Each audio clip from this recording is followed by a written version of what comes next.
Chapitre 6. La galerie inexplicable. Larsan prit sa canne et repartit. « Au revoir !» nous cria-t-il avec un sourire ironique. Qu'est-ce que c'est que cette canne qui ne le quitte jamais?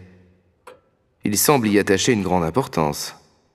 Bon, revenons à notre affaire, me dit Rouletabille. Cher ami, il vous manque d'ailleurs un autre morceau du puzzle dont je ne voulais parler en présence de Fred Larsan. Ah oui? Et lequel? C'est la galerie inexplicable. Mais qu'entendez-vous par là? Voilà. La nuit dernière, la nuit du 29 au 30 octobre, un cri lugubre me réveille. C'est le cri de la bête du bon Dieu. Je me lève, il fait froid, dehors la pluie s'abat sur la campagne. J'ouvre ma porte, me voici dans la galerie. Derrière moi, une fenêtre est ouverte, celle qui se trouve à l'extrémité de la galerie sur laquelle donnent nos chambres, celle de Frédéric Larsan et la mienne. Qui donc a laissé cette fenêtre ouverte? Je me penche au dehors et je m'aperçois qu'on peut sauter de la fenêtre de la terrasse et de là se laisser glisser dans la cour d'honneur du château. J'entends à nouveau le cri du chat de la mère à genoux. Et puis, tout redevient silencieux. J'essaie de ne faire aucun bruit. J'arrive au coin de la galerie à droite.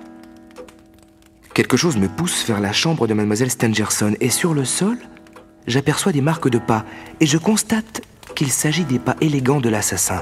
L'assassin est là, dans le château. Il s'est introduit par cette fenêtre ouverte à l'extrémité de la galerie tournante.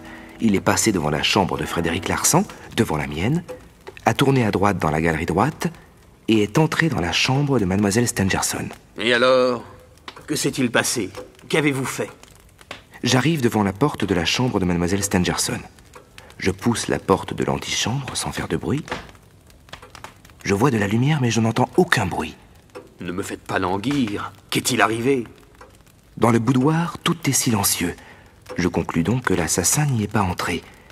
J'aurais entendu du bruit. Je suis maintenant à peu près convaincu que Mademoiselle Stangerson, ce soir-là, tout comme le soir de son agression, attendait son assassin. Je suis certain qu'elle sait de qui il s'agit et qu'elle ne veut ou peut-être ne peut pas parler. Et cette galerie inexplicable, vous n'avez pas expliqué? Vous êtes bien impatient, cher ami. Je sors de l'antichambre, je vais à l'escalier central, je le descends, me voici dans le vestibule. Je me dirige vers la petite pièce où dort le père Jacques. Je le trouve habillé, les yeux grands ouverts. Il me dit qu'il s'est levé parce qu'il a entendu des pas dans le parc, des pas qui glissaient vers la fenêtre. Puis il a regardé et a vu passer un fantôme noir. Un fantôme? Oui, c'est ce qu'il a dit. Et alors? Je lui demande de me suivre et nous sortons dans le parc par une petite porte de derrière. Nous glissons le long du château jusqu'au point qui est juste au-dessous de la chambre de Mademoiselle Stangerson. Je demande au père Jacques de se procurer une échelle.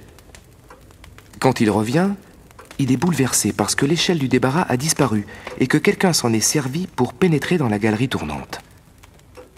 En effet, je l'aperçois à l'autre extrémité du château. Nous courons à l'échelle. Le père Jacques chuchote quelque chose qui n'a guère de sens pour moi. Il me dit: « Il n'est pas là !»« Qui donc ?» je lui demande. « Mais le garde, voyons, l'homme en vert !» Il me rappelle que le garde dort dans la petite pièce au rez-de-chaussée à l'extrémité de l'aile droite du château, celle qui a pour plafond la terrasse dont je vous ai parlé. Il me montre la porte entr'ouverte, la terrasse et la fenêtre. Le cercle semble donc se refermer et mes soupçons se précisent. De nouveau, on entend le cri de la bête du bon Dieu. C'est peut-être un signal.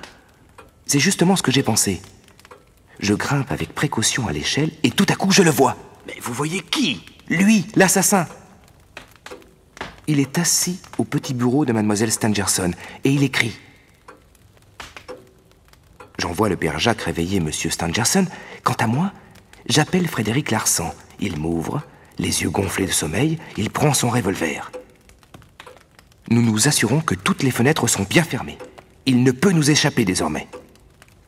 Je demande à Larsan de se poster à la fenêtre numéro 5, sur ce plan, tenez, regardez. Ah oui, je vois. Ce plan est intéressant. Et qui avez-vous mis à la fenêtre numéro 2? J'y ai placé le père Jacques. Et Monsieur Stangerson? Devant le palier de l'escalier, à côté de l'antichambre de sa fille. Vous voyez? Il est cerné. Et là, se produit l'inexplicable. Comment ça? Je sors du château, je cours à l'échelle et je grimpe. Me voici à la fenêtre, et je le vois. Une tête chevelue, barbue, des yeux de fou. Mais l'homme m'aperçoit et bondit vers la porte de l'antichambre, comme je l'avais prévu. Je le poursuis. J'appelle Larsan et le père Jacques. Tout se déroule selon mon plan. Je suis sûr cette fois de l'attraper. Cela va être le choc fatal. Monsieur Stangerson, le père Jacques, Frédéric Larsan et moi-même, nous nous rencontrons. Nous nous heurtons à nous renverser, mais de l'homme, aucune trace.